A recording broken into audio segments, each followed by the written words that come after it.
I'm not gonna lie, guys, Bone Daddy looking the best he's ever looked. Like, this official art for Overlord goes hard. Like, this is probably the best looking image in official art I've seen in a while. Like, it is just straight up certified badass. That's what emotion is dragged out of me when I see this. Like, when I take a hard look at this image, what I see is the very thing that got me into fantasy, that got me into liking just fantasy stories, dark fantasy stories. Because it's like, when I was a kid and I was playing games for the first time, I grew up playing like Warcraft 3, and then Warcraft 3 The Frozen Throne, and then seeing Arthas' story to becoming the Lich King and all that. Like, when I see this image and I look at Ainz here, he reminds me so much of Kel'Thuzad and the Lich King, just everything about this aesthetic.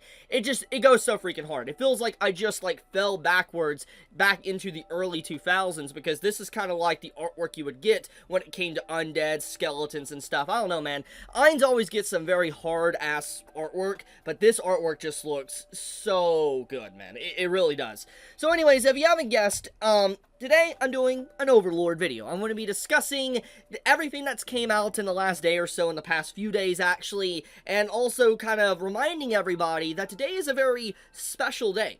Today actually is the release of the Overlord movie, The Holy Kingdom. Now, this is something we have known about for a few years now. Honestly, ever since Overlord Season 4 came to a close, we knew that there was going to be a movie. I made videos discussing this, talking about this, and all that, and as I said when I was reviewing Overlord Season 4, that it makes sense that they would turn the Holy Kingdom arc into a movie for a variety of reasons. For one, obviously turning anime into movies is popular nowadays. Let's look at Demon Slayer. But on top of that, the very content of the Holy Kingdom arc is gonna be blunt, very dark, like so dark in fact that there's no way they were gonna properly be able to showcase everything without censoring it if they aired it on a TV broadcasting station. And I'm not talking about nudity. I'm just, the content and the themes that is in the Holy Kingdom arc is ridiculous. And if you have read the light novel of Overlord, you know why. Just the opening sequence of the light novel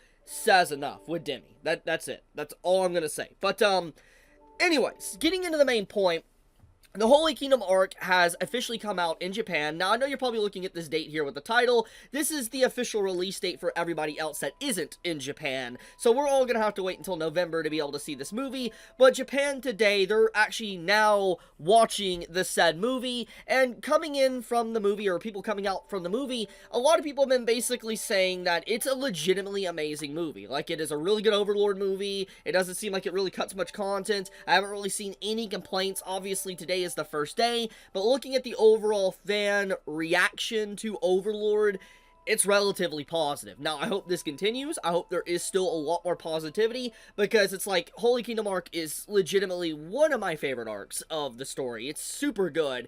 Very unique take as well, and I'll get more into a little bit of spoiler territory later on in this video, so don't worry, anime onlys, and also light novel readers as well that want to hear me talk about it. But, what I'm trying to say is that we've got a trailer that came out, a day ago, kind of, talking about the movie. We have a bunch of official art for the movie that came out, which, oh my goodness, Albedo looks so freaking good here. Like, just, the artwork of Overlord always just goes so hard, and I'm so happy that Studio MADHOUSE has really not given up on this project, because it was something that many fans for years, honestly, were concerned about. And let's dive into that. Let's dive into the backstory, because there's probably a lot of people that are watching this video and are unaware of the history of Overlord and kind of the trials and tribulations it's been through just to be able to come out, but also the staff that's currently working on it. So FYI, Overlord Season 4 and the movie is being made by Studio MADHOUSE, and if you don't know who they are, don't worry, I'll let you know. I'll be shocked if you didn't know, but there is definitely people that do not know their name. They are the same studio that made Frieren, Beyond Journey's End, and I think everybody has heard of Frieren. So, obviously, because of that, MADHOUSE has quite the reputation. They have made countless cult classics over the decades. I mean, just scrolling down to some of the stuff they made, you could pause it for yourself and see. They have worked on some insane series that really have stood the test of time, and everybody still talks about to this very freaking day. And even if they don't talk about it, there is memes used from these shows to this day. They are a very big hallmark studio that a lot of people might not even realize that has shaped anime culture itself, and obviously the staff that's worked for them as well. Now, a few years back when, Overlord Season 3 came out, which, I want to pull it up here, give me a second. When Overlord Season 3 came out back in 2018, a long time ago, and you can see there's a massive gap. Like here, I'll back up where you can see it. Overlord Season 4 came out in 2020, did not mean that. Overlord came out in 2022, and that's a huge gap. Like, let's take it out. That's like a 4-year gap between Season 3 and Season 4, and the reason for that is because Madhouse wasn't really in a good state. They weren't for a while. Anyone that watched Overlord Season 3 knew that. There was a lot of usage of CGI. It was very clear that they were having a lot of production issues, loss of staff, so much different things. And there's a huge history with Madhouse and Studio MAPPA, aka the same studio that worked on the final season of Attack on Titan, and also JJK. But I'm not getting into that. The point is that Madhouse, they had a lot of troubles for a while. And basically, after a long time, they got their act together, and they started creating anime once again, and they got back to work on Overlord Season 4, which was legitimately the best Overlord has ever looked in a while, basically since Season 1 and potentially Season 2. Obviously, Season 4 of Overlord still had some fundamental issues, but it was definitely a step up from Season 3 in almost every regard. It was a night and day difference. And I think that the fans of Overlord definitely agree with this. There was a lot of discussion around the series when it was airing, and I feel like a lot of people can agree and attest to the fact that, yes, Season 4 is amazing. Anyways, getting into the main point, Studio Madhouse, they went on to make Frieren, and I think we all know the legacy and impact Frieren has made in the last year at this point. And that same staff and studio is worked on the Overlord movie, aka the movie that has now officially released in Japan.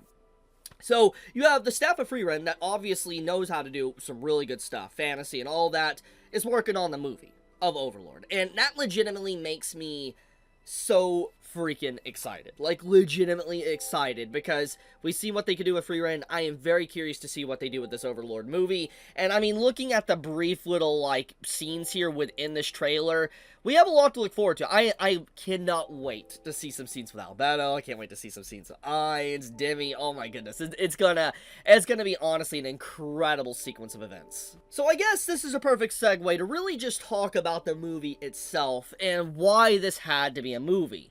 And why it took so long. Well, we gotta look at a few things. Madhouse obviously has had a lot in their backlog as of late. Here, let's filter to the stuff they've been working on, sort by members. Let's sort by newest. So, this is what they're currently been working on. So you can see Overlord Season 4, which this aired in 2022, and then this is the shows they kind of did afterwards, as you can see, and then here's Frieren, and then, they were working on this right here, and then they slowly have worked their way up. But basically, they haven't been working on nearly as many shows as they used to. You go back years ago, they were pumping out so much stuff back-to-back, continuously back-to-back, and it felt like just like a sweat factory. Like, it felt like they were just wanting to produce as much anime as they could to make as much money as they could, and obviously that's kind of what I think fundamentally destroyed their studio overall.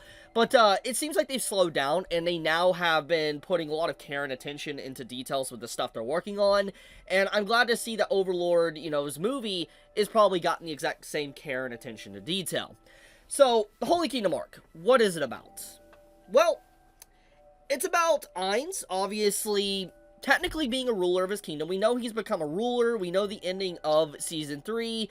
And there's a lot of people around him, a lot of kingdoms and countries that are not happy with the fact that an undead, like Ainz, literally pretty much a lich, an overlord, is leading a kingdom. And has humans, demi-humans, all sorts of in it. And there's a lot of countries within Overlord's universe that are legitimately racist towards any other faction. For instance, if they're not human, they hate them. They need to be exterminated. That's literally what a lot of people are like within the world of Overlord. The Holy Kingdom is obviously, as you guessed, they are a kingdom of holy knights, paladins, etc. So you can imagine that they're not too thrilled about Ainz being, so to speak, in charge of a country. But thanks to certain circumstances and a lot of their people facing danger and death, they have to call upon the help of Ainz to save their country.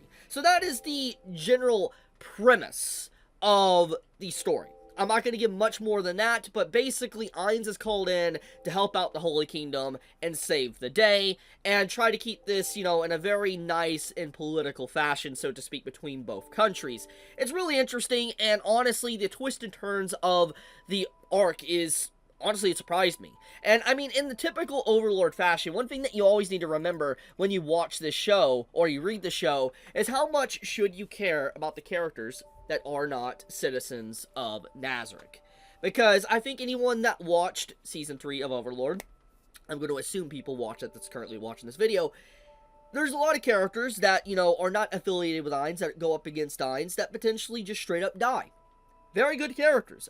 Fantastic written characters, but they die. It's because they were on the opposing side of Ainz. And in this case, you have to look at it like this. Will eventually, as this arc unfolds, will Ainz turn against the Holy Kingdom, or will something else happen? What characters will theoretically die to further the will of Ainz, so to speak, for Nazarick? There's a lot of questions, mysteries, so to speak. And so, I know that's going to be something a lot of people have going into this, like, you know, how many of the characters that they will come to know and love within this arc straight up just die. But, yeah, overall, it's going to be a good movie. This is legitimately going to be good. It was a fantastic read in the light novel, and if they put even 80% of the effort into this movie, which I'm assuming they're going to go all in on it, but they even put 80% of it, it is going to be a very dark, grim movie that, honestly, I could see a lot of people talking about once it officially airs all around the world. Yeah, I wanted to gas up Overlord briefly, because it's like, nobody has been talking much about this movie I haven't seen a lot of people discuss it, and I wanted to bring it to light people's memory, because Overlord's movie is coming out, and technically it's out in Japan, so also if you want to avoid spoilers, do be wary of that. You know, spoilers are now going to be coming out for the movie. Anyways, be safe, stay healthy, and I love you guys. Chibi out.